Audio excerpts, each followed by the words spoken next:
Hi అండి, welcome to కేడీ. ఇప్పుడు IT కంపెనీల పరిస్థితి ఎలా ఉందంటే, ఏదో ఒక ప్రాజెక్ట్లో ఉంటే చాలు, కస్టమర్ బిల్లింగ్లో ఉంటే చాలు, బెంచ్లో ఉన్నామంటే ఏ రోజు ఎలాంటి న్యూస్ వస్తుందో, అసలు ఇంకా ఆఫీస్కి రావద్దు అంటారు, ఇంట్లోనే ఉండు అంటారేమో, ఇలాంటి డౌట్స్ అన్ని చాలా మందికి ఉన్నాయి. సో ఈ ఏఐ వల్ల కూడా ఉద్యోగాలు పోతున్నాయి. ఒక పక్కన ఆల్రెడీ చూస్తున్నాము, మైక్రోసాఫ్ట్ లే ఆఫ్ జరుగుతున్నాయి, అమెజాన్ తీసేస్తుంది, ఇంటెల్ తీసేస్తుంది ఎంప్లాయీస్ని. సో ఎంత గందరగోళంగా ఉన్న పరిస్థితిలో ఒక పక్కన ట్రంప్ విధ్వంసం చేస్తూ ఉన్నాడు ఈ టారిఫ్లు అని చెప్పేసి, వీరబాదులు బాధేస్తున్నాడు, సుంకాలు పెంచేస్తున్నాడు మనం ఎక్స్పోర్ట్ చేసే వస్తువుల మీద.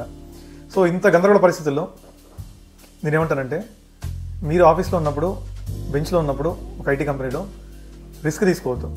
ఏ ప్రాజెక్ట్ వస్తే ఆ ప్రాజెక్ట్ హ్యాండిల్ చేయండి, టేకప్ చేయండి. మన సీనియారిటీ చూసి ఒక అమ్మాయి వచ్చి ఆఫీస్లో, సార్ నేను SAP FICO చేశాను, ఫైనాన్స్ మాడ్యూల్, 3 years ఎక్స్పీరియన్స్ ఉంది, నేను బెంచ్లో ఉన్నాను, మీకు ఏమన్నా ప్రాజెక్ట్ రిక్వైర్మెంట్ చెప్పండి అని అడిగింది. మనం ఎప్పటి నుంచి బెంచ్లో ఉన్నాం అన్న, సార్ ఒక 2 months అయిపోయింది అండి.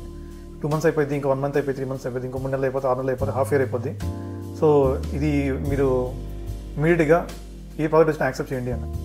సో టెస్టింగ్ ఒక రిక్వైర్మెంట్ ఉందండి, టెస్టింగ్ అందుకే నేను సపోర్ట్ ప్రాజెక్ట్ కోసం చూస్తున్నాను, ఎట్లా సపోర్ట్ ప్రాజెక్ట్లో కొంచెం నాలెడ్జ్ ఎక్కువ వస్తుంది, గెయిన్ చేయొచ్చు, చెప్పుకోవడానికి బాగుంటుంది. అన్నీ మర్చిపోండి, సిచ్యువేషన్స్ చాలా వర్స్ట్గా ఉన్నాయి. ఏదో ఒకటి వచ్చింది, అది ఫస్ట్ జాయిన్ అవ్వండి ఆ ప్రాజెక్ట్లో. తర్వాత మళ్ళీ మీకు చాయిస్ ఉంటే, మళ్ళీ సపోర్ట్ అవకాశం ఉంటే సపోర్ట్ ప్రాజెక్ట్లో మీ అదే అకౌంట్లో మీరు మూవ్ అవ్వచ్చు దాంట్లో. ఇప్పుడు మాత్రం ఖాళీ కూర్చోవద్దు, అంత స్పెసిఫిక్గా లేదు పరిస్థితి, అంత చూసీగా లేదు మీకు ఇప్పుడు సిచ్యువేషన్.